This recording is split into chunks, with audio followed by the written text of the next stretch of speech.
Chris Wallace, in an interview with President Donald Trump on July 19, disseminated 4 major falsehoods about America's coronavirus death tolls. The Fox News anchor's first egregious fake epidemiology is that we have the 7th highest mortality rate in the world.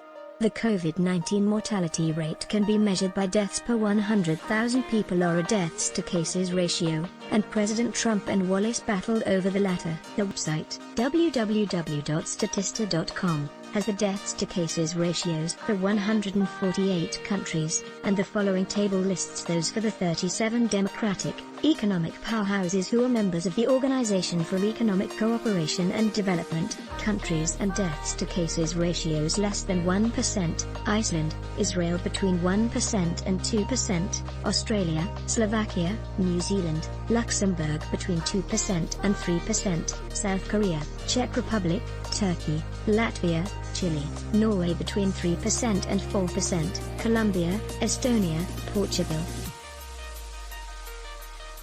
Japan, Austria, United States, Poland between 4% and 5%, Lithuania, Germany, Finland, Denmark, Greece between 5% and 6%, Slovenia, Switzerland between 6% and 7%, Ireland between 7% and 8%, Sweden, Canada, Spain, 10.5%, Mexico, 11.3%, Netherlands, 11.7%, Hungary, 13.6%, France, 14.1%, Italy, 14.3%, Belgium, 15.1%, United Kingdom, 15.3%. Thus, Chris Wallace was propagating fake COVID-19 death rates, as America ranks 18th among the 37 first world countries in the Ost.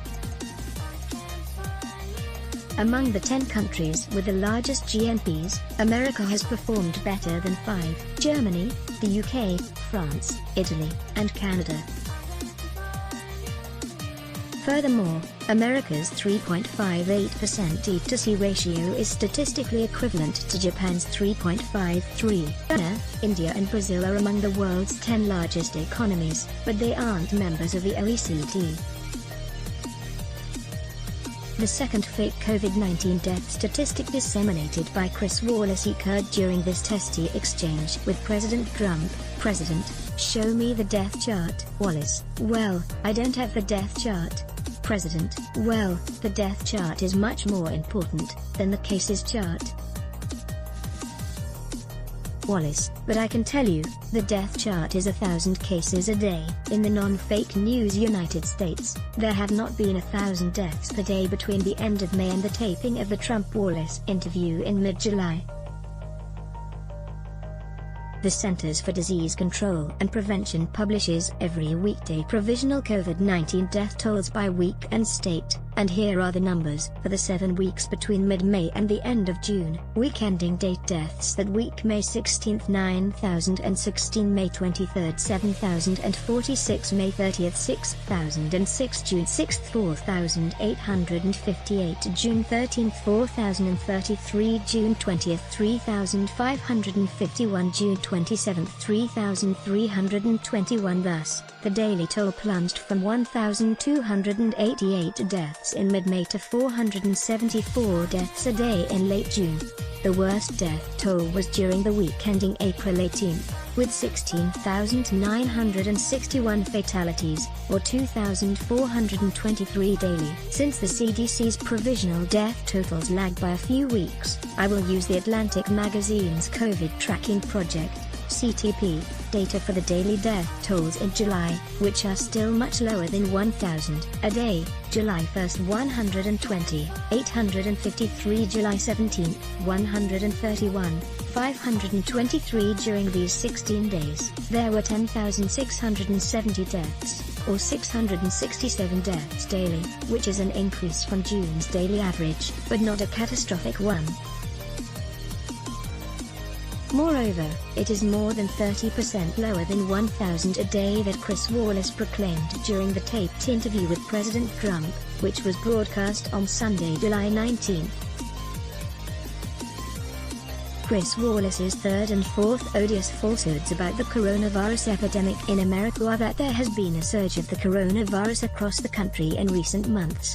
In fact, only 4 states, California, Texas, Arizona and Florida, have seen a worrisome increase in coronavirus deaths, and they have only occurred in July, and not in recent months. State deaths: July 1st deaths, July 24th, Arizona 1,723,142, California 6,098,186, Florida 3,655,768, Texas 2,481, 4,717. Data from the COVID Tracking Project. The total increase in deaths in these 4 states, between July 1st and July 24th, is 7,872. For all 50 states, 6 territories and the District of Columbia during this period, the number of deaths rose from 120,853 to 137,655, or by 16,802.